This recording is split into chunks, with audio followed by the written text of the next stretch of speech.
Yeah, in your next chapter, wherever you're at in midlife, it could be the most amazing chapter of your life, right? Of course. And that's what I tell my women. I tell them, listen, we're going to make this next chapter way more exciting than your past. Like, why not? The possibilities are endless. Like, why do we have to choose to think that, oh no, it's all downhill from here? But you get to choose that. But you also get to choose a different path if you want to. Yeah, it's you're the author of your own story, right? Yes.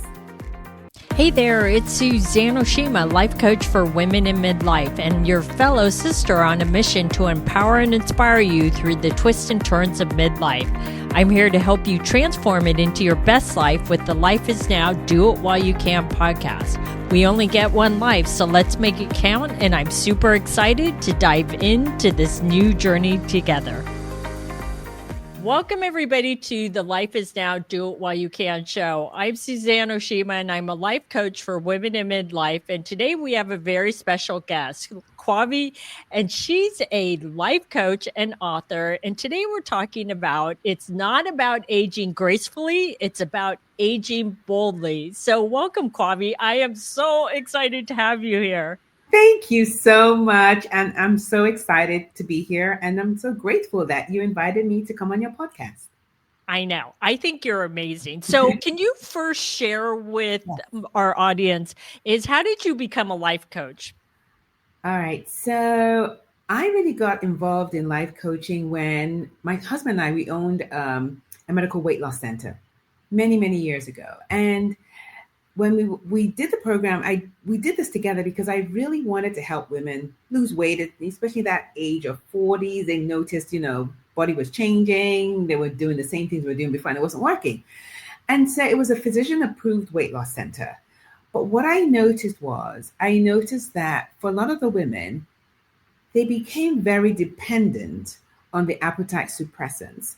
And I knew that there was another piece to this where I could help coach them on like their mindset and help them understand why all of this was happening to them. And then, give them tools that they can use even afterwards. Like, how could they make this sustainable? And so I was just searching around, Googling, looking like, okay, life coach. Actually, I wanted to be a weight loss coach. So that was for the life coach thing was like secondary. For me, it was more like I want to help them lose weight and how can I, kind of work with them on their mindset. And so I, looked around and found the life coach school where I trained. And then I learned that there were other tools that I could use for myself as well in terms of just general life, not just about trying to lose weight. And, and I use the tools every day.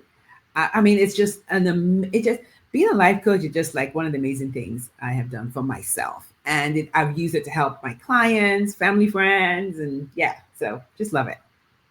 I love that. And I love that you said it's not just about the weight loss because I agree. A lot of people don't talk. It's about the mindset, right? It's a bigger picture because too many people just focus on losing the weight, the number on the scale. But if you don't change what's up here, how are you going to change the number on the scale, right? Exactly. Yes. And even thinking about like, what does that number on the scale mean to you? Like, what is that number? And helping them understand that and uncover all of that. That's where the life coaching skills come into play. Yeah, it's so true. Well, let's talk about about embracing our age. So we might as well start with us because if we can't embrace our age, how can we tell our audience to embrace our age? So, Kwavi, would you like to share how old you are or how young you are? I am 57 years bold. Awesome. And you look absolutely amazing. Thank you. And I'll go along with that theme. And I am 60 and I'm bold. So I'm all about embracing my age. Yeah. I've never hid my age. I'm proud to say it. I mean, geez, I feel like I earned it, right? Of course. And that's the whole thing. Like I talk about age pride, like having pride in your age. And really embracing your age starts with you actually saying out your age out loud. And I know for some women that's a challenge, but that's the first step when you're able to say it out loud, like, yeah. And say it in a way that you're not whispering it, you're not saying it kind of like so people can hear, you're saying it out loud. Yeah. So, share with the audience why it's so important to embrace your age and be able to say that number out loud and be proud of it. Because it allows, because when you do that, you're more or less telling the world that you matter. You're making a difference. Because this is the thing, the way society is structured right now, they like worship the youthfulness of people. That's the whole thing. It's like we live in a very youth centered society. And so when you're able to say out your age, you're almost saying that, yes, we do matter too. Because unfortunately, we live in a society that pushes, especially women, pushes older women to the side, say that we don't matter, say that we're invisible. And so when you're able to stand up, you're given voice to say, no, what you're saying isn't true. I don't agree with that. And we're also, like when we say it out loud like that, we're also telling the younger generation that this is something that you can look forward to. Like, youthfulness isn't something that you have to keep on chasing, that you can start to embrace who you are as you get older. Because right now, they don't see a lot of that. They don't. Yeah, you're so right. I love that you say that because it's true. If we're hiding our age, then what we're doing is saying it's okay that society pins us as we don't matter. You're too old. And we're saying, yeah, I agree with you when we shouldn't. Why? Yeah, Why? I agree. That's So why is it disempowering for women not to share their age? because it's saying in a nutshell that your value diminishes as you get older. That's exactly what you're saying. Mm, Because you can't say it out loud. Because you were not ashamed to say your age when you're in your 20s, right? In your 30s. And then 40s, things change. It's almost like, ooh, I have an expiration date. Expiration date on your value? No. But that's what you're saying, because you're really saying that you no longer have the same value that you had when you were a younger person. But that's not yeah. true. It's so untrue. Yeah, that is so. You make really great points. I'll share a story about someone that I knew. This was a long time ago, and I thought we were around the same age. We were friends, and we were talking one day, and I said something, and I can't remember. It was something like, "We're about the same age. How old are you?" Because I didn't know the exact age, Yes. and she would not tell me. She would not tell me. And we were good friends, by the way. It wasn't just an acquaintance. And I remember when she said it, I was actually taken aback. And I was like, wow, I find that kind of odd that she's ashamed to tell me her age. Yes. Yeah, yeah, yeah. And it made me actually think that maybe she's actually older than I really think she is because she wouldn't share her age. But I respected it Yeah. and I didn't press the issue. But I just thought to myself, how odd that she can't embrace her age. I mean, we've all come really far in our lives, right? Yeah. It's like we should be proud how far we've come Yeah. and look how much I've done. And I will tell you to this day, I still don't know how old she was. Like, I have no idea. It's so odd to me. But what are your thoughts on someone that like will not share their age, even with a friend? I like you, I would find that rather odd. And it just tells me that they are buying into this age old narrative that younger Mhm. is better, period. That's what it is.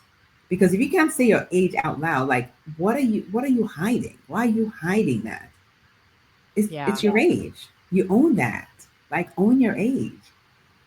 Yeah, you just said something that's really interesting. You said, people a lot of people think younger is better.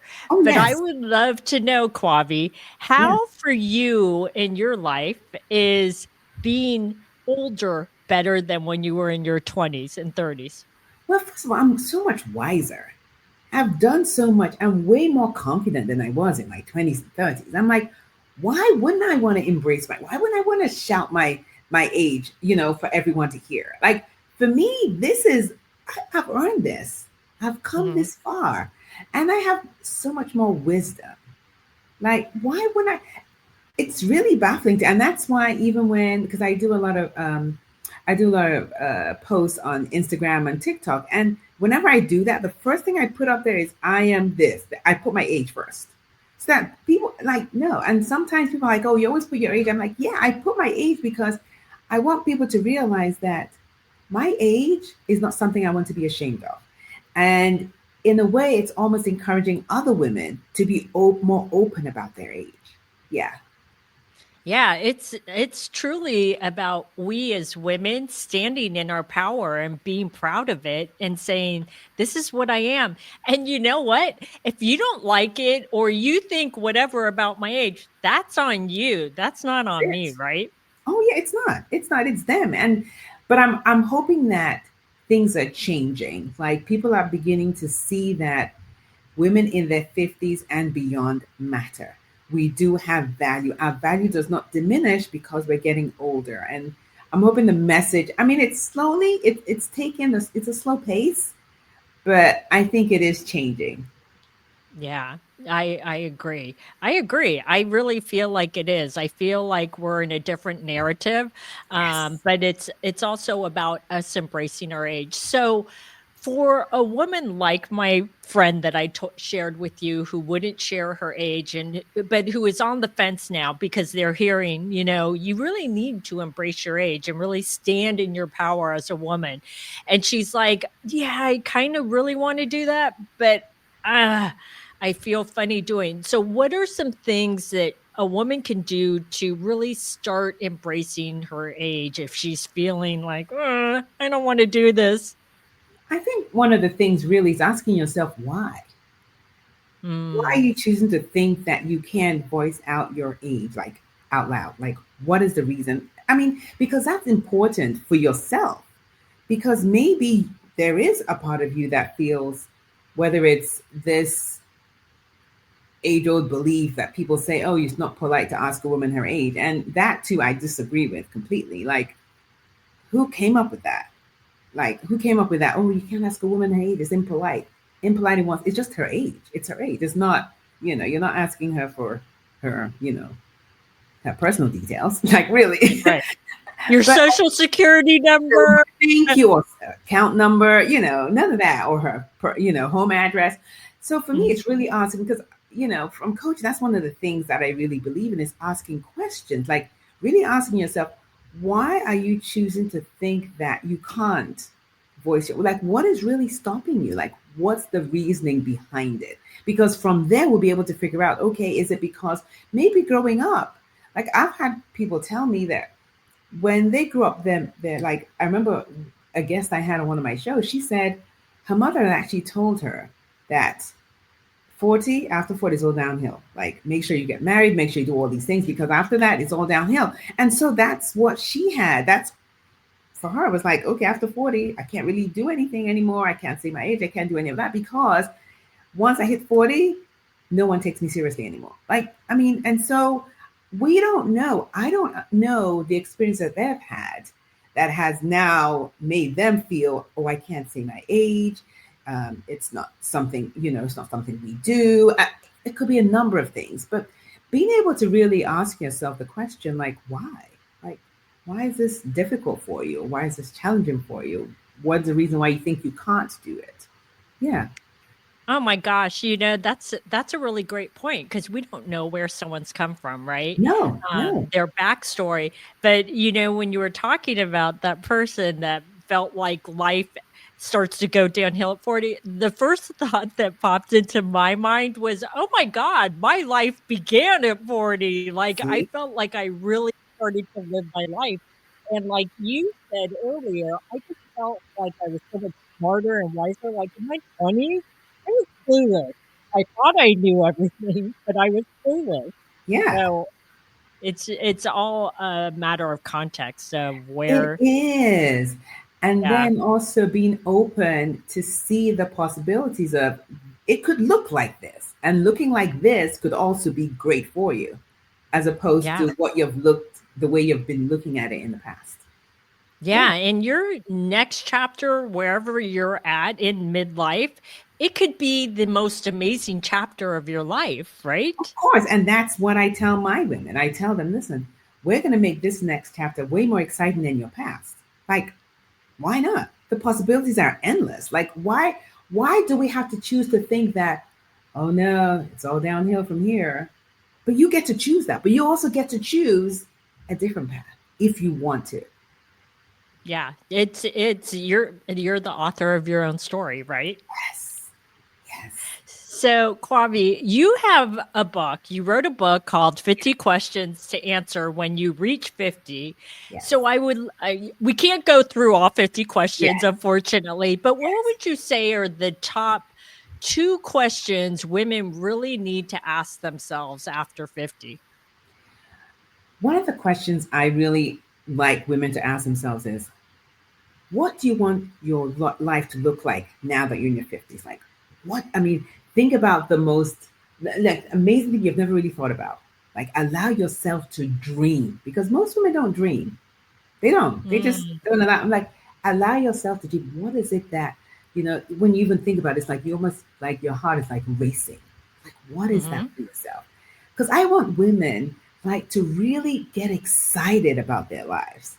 And a lot of women don't. It's like they feel like, oh, it's just so. I'm like, no, let's really get excited about what's next for ourselves. Like, what is that? And Yeah. allowing yourself to think that, this is possible. Why am I choosing to think that this is not possible? Like, I want women to start thinking, this is possible for me. How am I going to make this happen? Like, why not? And I think it's important for women in midlife to remember that anything is possible and not limit yourself just because you've aged. Like maybe we dreamed bigger when we were in our 20s and 30s, but maybe we feel like, oh, now that I'm older, I need to rail it back. What do you say to women that feel like they need to rail it in? I'm like, no. And one of the things I've noticed for a lot of women, and I mentioned this in my book also, is like, what are some of those things that keep coming up for you, but you keep suppressing? Like, Mm, that is, and I'm a Christian, so I always say, this is God's way of telling you that, you know what, this is something that you need to do. Like, you keep, suppressing, and it comes up. Like, maybe you've had some dreams that were in your 20s and 30s, and things happen and change, and, you kind of push it to the side, but they keep bubbling to the surface. I'm like, listen, that is for yeah. you. Like, how are we going to make that happen? Like, stop suppressing it. Like, when you're on your deathbed, that's the other thing I ask my clients. When you're on your deathbed, are you going to regret this? Like, really? Like, are you okay with knowing that you had an opportunity to do some of these things and you didn't? And so when you're on your deathbed and you're thinking back to your past, how are you going to feel? Like, are you ready to feel that feeling of regret? Or are you going to be like, let's do it? And this is the thing, you don't know if it's going to work out. Neither do I. Like, we don't know. But I do know one thing for sure, that if you make an attempt and you do it, it's not something you're going to regret, because you're going to be like, oh, you know what? I did it. It worked out. I did it. Maybe it didn't work out. I did it. Maybe I can tweak it and do it again. You have options. Try Yes. it. Do it. And also think about, as women, as we get older, when we do new things, it creates this new neurotransmitters in the brain. It gets you excited. It's like, why would you want to try that? Like, I know people. I was speaking to a lady the other day. She's in her 70s and she's roller skating. She said she used to roller skate when she was much younger. Now she's doing it again. I mean, I absolutely love hearing stories like that. Like, I why love not? that. Why I not? know. And you know what? As you were saying all this, I'm like, it's never too late. And I thought No. of my own mom, and I'll share a story with Yes, you. please It, do. my mom, first of all, she had me later in life, and Mhm. this was in 1965. Okay. Yes. So 1965, she had me at 38. Back Yes. then, Oh, yeah, you're women right. have children at 38. Like You're that was right. late. Yeah. So that was the first thing.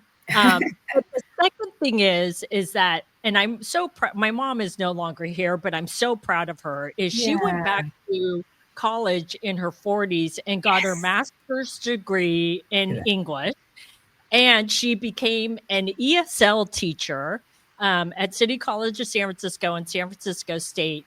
And she noticed when she was an instructor, she noticed there weren't any books for ESL students, textbooks. Oh, And wow. so in her 50s, Yeah. her and another instructor decided to write a textbook for ESL students.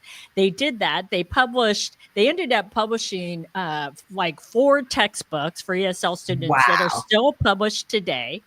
And she edited her last book, did her last version at 88, 6 months before she passed away. I It's mean, never look at too that. late. You I can mean, be anything. that's an amazing story. Like just I listening know. to that, just excites me. I Like, know. why? And so it goes along with exactly what you said is, you know what? You don't know if it's going to work out, but you want to do it and try because you never want to get to the place where you're like, "Oh my God, I regret it. I didn't try. I wish I Yeah. did." You And know? yeah, and also with that whole premise of trying new things, sometimes it's not about what the outcome, sometimes it's the process as you're going along because you're becoming a different version of yourself. You're Yeah. learning something new. You're like, oh, let me try this, let me that. That part is also great for you as you evolve as a human. That part's great. So yeah. Yeah, that is so true. So, what's another question that you think is really important for women to ask themselves in their 50s and beyond? So some of the things I ask kind of push you forward. Like, what would your 90-year-old self think about what you're doing right Mm, now? Yeah. I love that. Yeah. I love that because if that doesn't wake you up to say, am I really doing what I could look back on and go, I'm so proud that I did that. I did Yes. exactly what I wanted in life. Exactly. That's a really good Yeah. exercise. Yeah. What are some what are some revelations that maybe some of you've heard women say when you do that forward thinking and reflection on their lives? Have they had any like major aha moments where they're like, "Oh my Yeah. God." Yeah. A lot of women have realized that, you know what, they're in situations that they're like, why am I doing this? Like whether it's a job they're staying in and like, this is ridiculous. I'm gonna make a change. Whether it's a relationship, they're like, you know what? Why am I just staying here? This is not it's not working for me.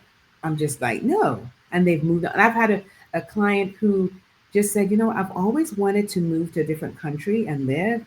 She just packed her things and moved to a different country.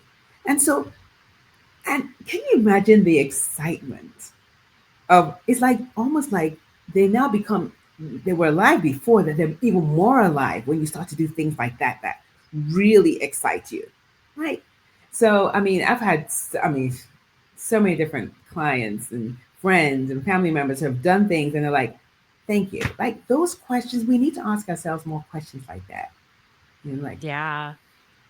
That's so interesting that you brought that up about like someone who wants to move to another country in midlife, right? yeah, And of course, it can be scary, but if yeah, you feel that in your heart, it's it's what I say is because I used to live in San Francisco yes. and I at 32 freaked out because I thought I was so old. This is funny. I thought I was so old at 32. I was like, oh, I'm supposed to spend the rest of my life in San Francisco. And I had Yeah, always wanted to move to New York. yes, But I was scared to because I only knew one person and she lived yes, in New Jersey yes. and I didn't have a job and I didn't have a place to live. But I did it anyways. And was I scared? Yes. But here's how I got through that fear. I said, you 2 things. I said, I never want to look back on my life and say, oh my God, I wish I always moved to New York. And I Exactly. did it. And that's number one. But number two, the thing that helped me move through that fear was, okay, so what if I do move to New York City and it doesn't work out, right? What if I said, so what? Move back to San Francisco. Thank No you. big deal. I was like, Exactly. and that doesn't mean I failed. It's just it No. didn't Oh work. I no. It's a tried word. it. You tried it. Yeah, and it worked. I lived there for 22 years and it was great for 22 years and then I got tired of winter and I I don't was blame you. done.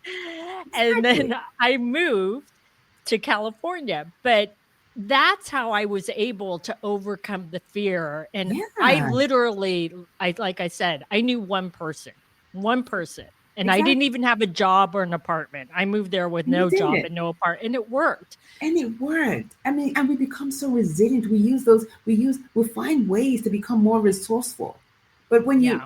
and that's the beauty of trying new things. When you mentioned moving to New York, I remember someone who I'd met.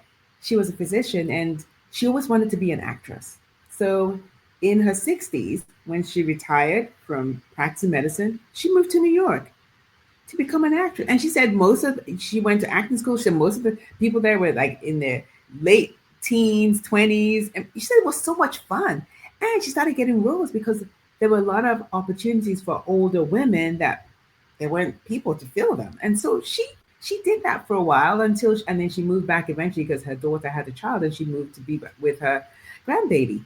But she did that in her 60s. Like, I mean, why not? That's awesome. That's a great story to go from a No. musician to an actor and move Yes. to New York. That's like big. Those are big steps. Yes. So, Yeah. Kwame, in Yes. your life, share with the ladies one big thing that you've done and you were scared to do in midlife that you stepped through the fear and you were like, I'm doing it anyways. Okay. So one of the major things I did I really wanted to do was I wanted to offer a retreat in a different country. Was always I had never even offered a retreat in the States, but I was like, I want to offer a retreat in somewhere. And I was like, I'd like for it to be in Thailand. Didn't know anyone in Thailand, never been to Thailand. No. And I offered a retreat and people came and I did a retreat in Thailand. It Had was you amazing. ever you've never been to Thailand? No, before the retreat, no. I did Oh, everything from here. I figured it all out from here. Yeah. so how did you step through the fear though? Because like right when you said that, I'm like, for me, that I feel all the fears coming up. I think the excitement propelled me through it. Like there were times when I was Mhm. like, my goodness, I don't know anyone, like I'm going out, you know. But I think the excitement and just knowing that this is going to be an amazing experience for these women pushed me through it. Yeah, I did it. And that was your first retreat? That was my first retreat ever. Wow.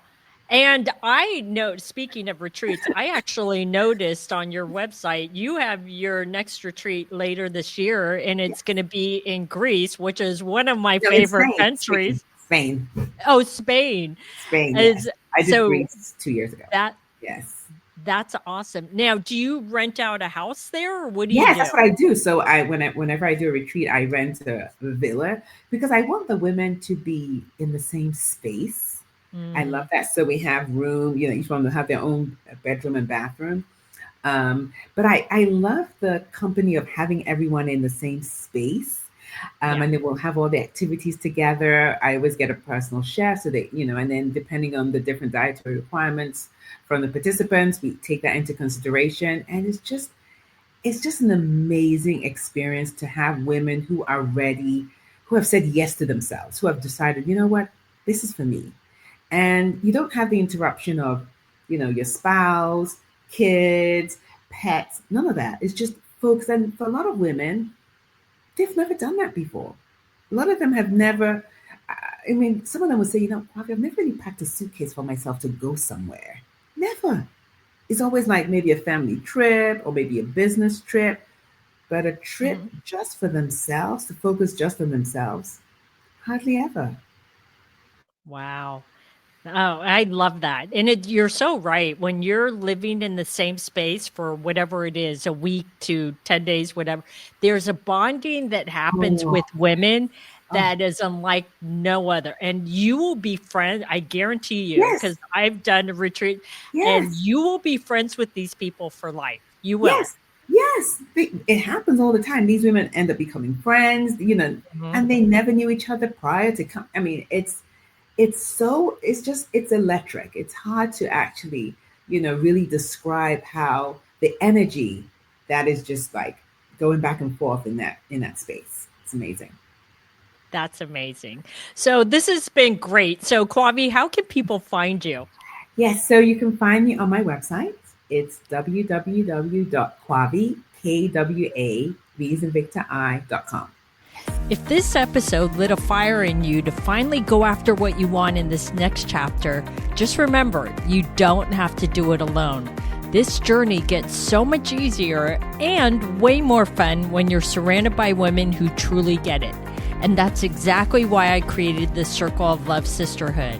It's a supportive community for women in midlife ready to thrive, make new connections, and build lasting friendships.